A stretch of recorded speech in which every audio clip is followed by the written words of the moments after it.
Hey everybody, this is Petey from the Spinner Rack, and today I'm going to do one of the greatest Namor stories ever and the sequel to it, right? Now you say I have a Daredevil book and I have a Namor the Sub-Mariner book, right? So this obviously is the first masterwork.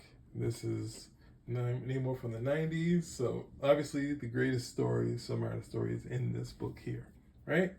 And let's just get to it. Oh no, don't do it. There we go. We're gonna have to go this route. Take out Namor 13. Right? And we have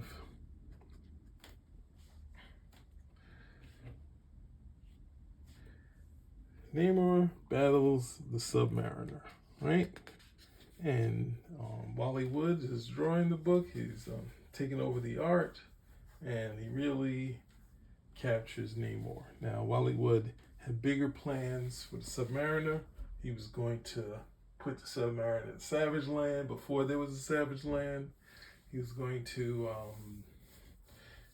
have the Sub-Mariner fight the Human Torch and play up the lights and the lighting effects. So it would have been a really gorgeous thing, but he had a falling out with Stan.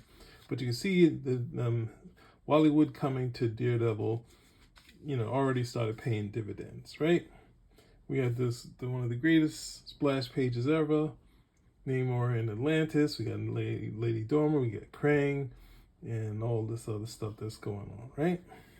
And Krang is trying to get Sub-Mariner to say, hey, we should be on the surface as well as the water.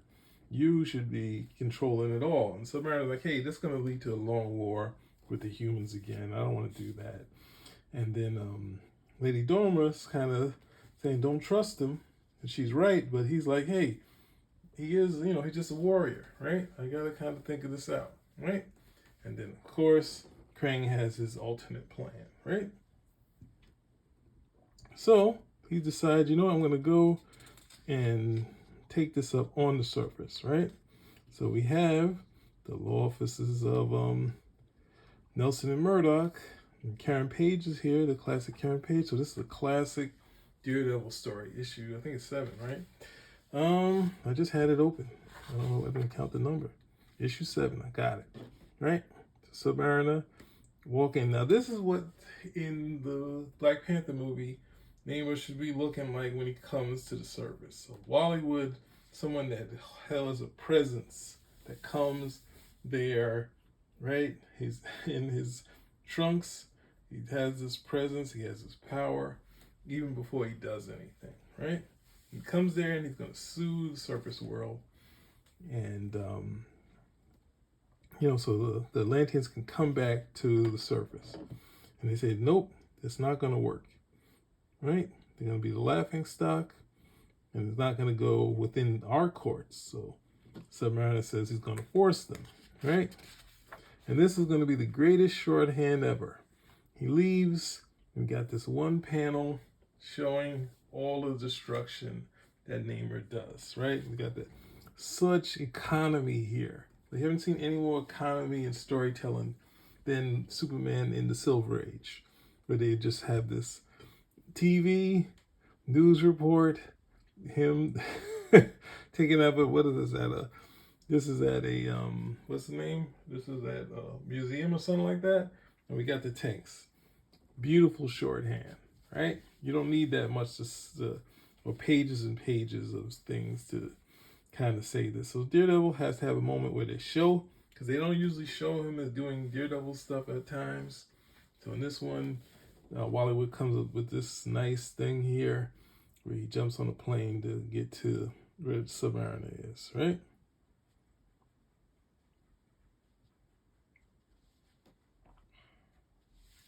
And the plane, they realize Daredevil's hitched a ride. And he's ready. This is amazing. Look at the way he's jumping from, right? He's got to slow himself down, but he does, right? He slows himself down and he kicks the Sub-Mariner. Now, that necessarily shouldn't work, but it's a comic. We're going to have fun. This is Marvel, so we kind of have them kind of fight it out for a little while, right? So Daredevil has this little bit of fight with him. He's fighting that. And a little while they're fighting underwater, Daredevil just starts to drown.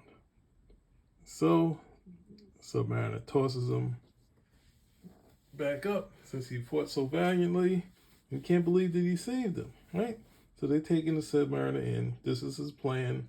He would be able to take humanity to court, right?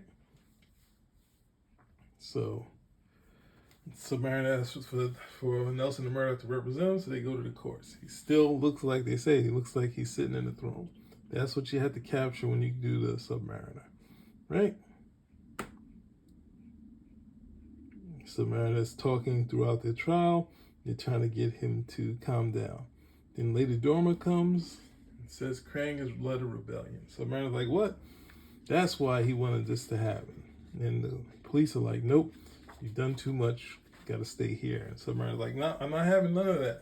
And then Matt Murdock calms him down and says he should, just wait it out. You could deal with the court case and we'll get it done with. And then, of course, trial's delayed. They know Submariner's not going to take it. So he breaks out, destroys their gun, then he goes on another rampage. Right? But Daredevil has to stop. Right? So he could just leave, but no, this is giving us more action. We get more cool stuff with Daredevil traveling around the city. Daredevil decides he's going to try to stop him. He used some of his other tricks that he hasn't used in a long time, his smoke screen. And that leads getting the Submariner to an area where he could fight him. Now, some of these things are kind of my first battle, so some of these things are kind of in slow motion for Wallywood, but at the time, this was just like, when I first saw this, I was just wowed.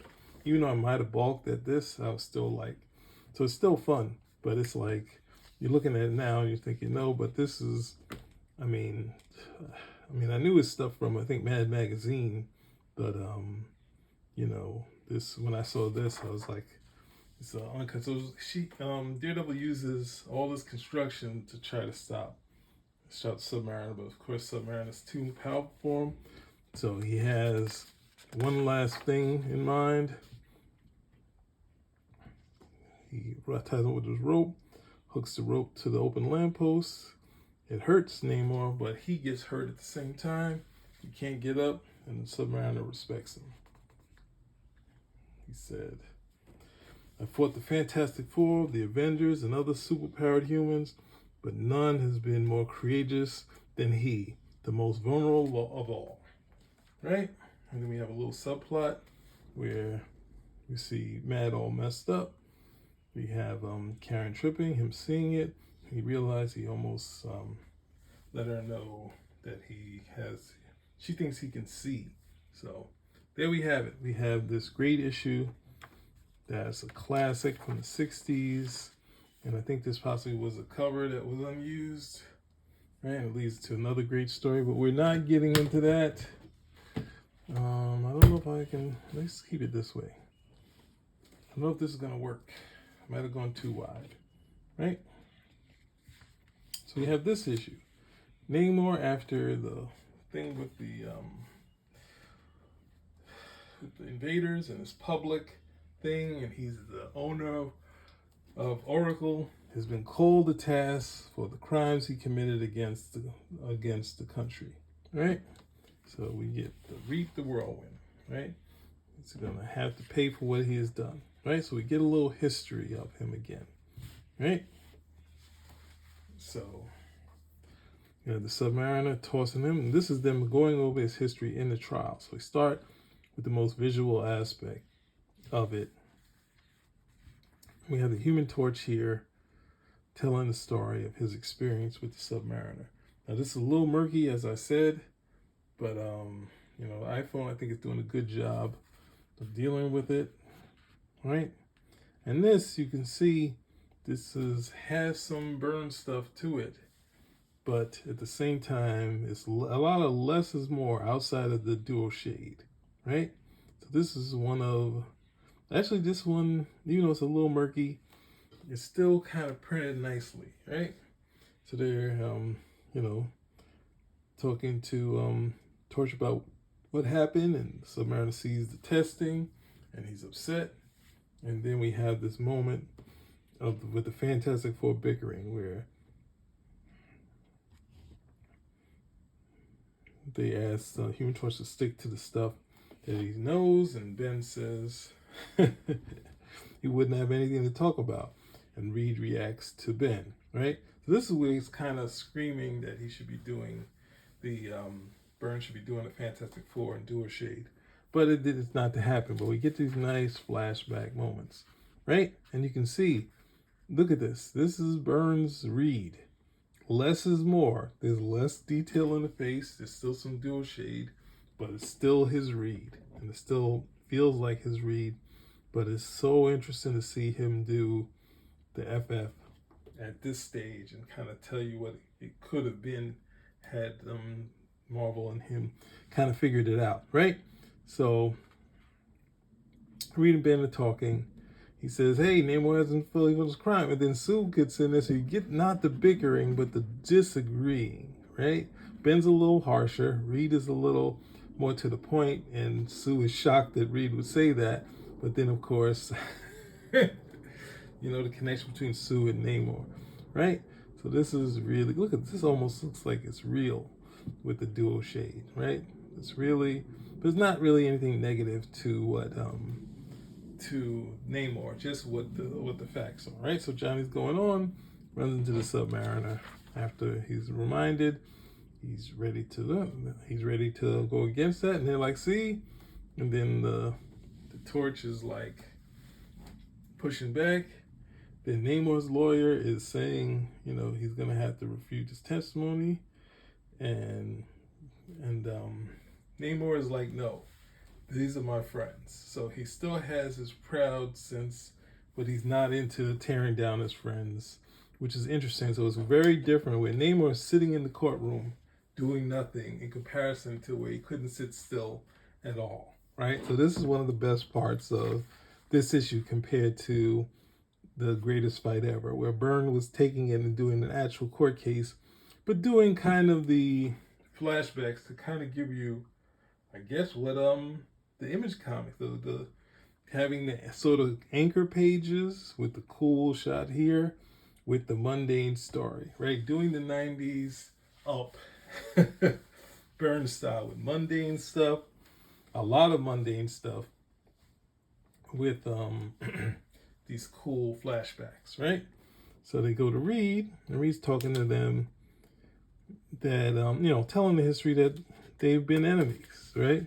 They can't really get beyond that, right? See, he attacked them, but then he kind of fought with the Fantastic Four, right? See, it's just begging for him to do a Fantastic Four story, right?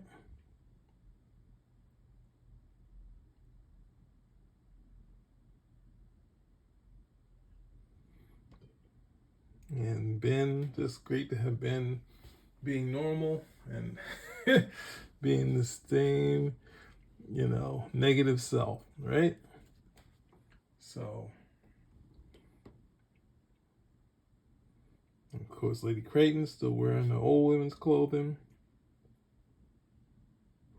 We can't figure out who's going to say something. So, Thor decides he's going to speak on the Submariner's behalf, right? Oh, so this is going to lead into one of my other videos that's coming up, right? So we have Phoebe Mars, who's kind of love interest to the Submariner.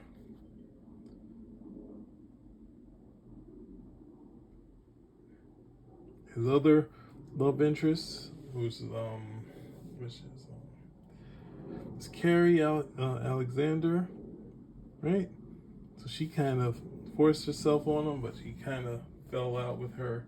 And then we have another Submariner. That's someone who loves hard. Like, he has a lot of girlfriends. Well, he's had a lot of girlfriends, but at the same time, the loss has been heavy on him. So Lady Dormer has kind of come out of nowhere, right? And then they go in, and they realize it's late 80s. I already spoiled. Sorry, I spoiled it. right? Lady Dormer's there, right? And the Lanteans look really cool here, right? So they talk to Thor, and they get this part where it's like saying, hey, you're a god. He's like, how are you going to swear on the Bible? And then, of course, he's like, the oath shall be binding, right? And he talks about they found themselves in battle, right? Thor takes off his helmet. In there, we get this classic shot of these homages to the classic as the other images were, right? But he's kind of turning Thor's testimony against him. And Thor has had it. Thor's like, this is not. And then they're like, Ben is one of the first up, even though he don't have any powers, and Reed comes in there. And this is another good part here, right? Where Reed stops Thor and says, make it worse for Namor. And he's like, you're right as always. And that's the thing, Reed's will, which is kind of lost on a lot of writers, that he has a stronger will than most people and can calm and talk people into things and doing usually the right things outside of the trip into space. So they get Caleb Alexander in there, right? He talks about him. Reed is study. They have this little thing to explain some things. They said, hey, if this wasn't the case, he probably wouldn't be sitting here in the courtroom, right? And for some reason, the usual thing that happens while you're trying to drive the monster away, something always happens. This is a really gorgeous page. Like, oh my goodness. It's something similar to happening in the Hulk, but who cares, right?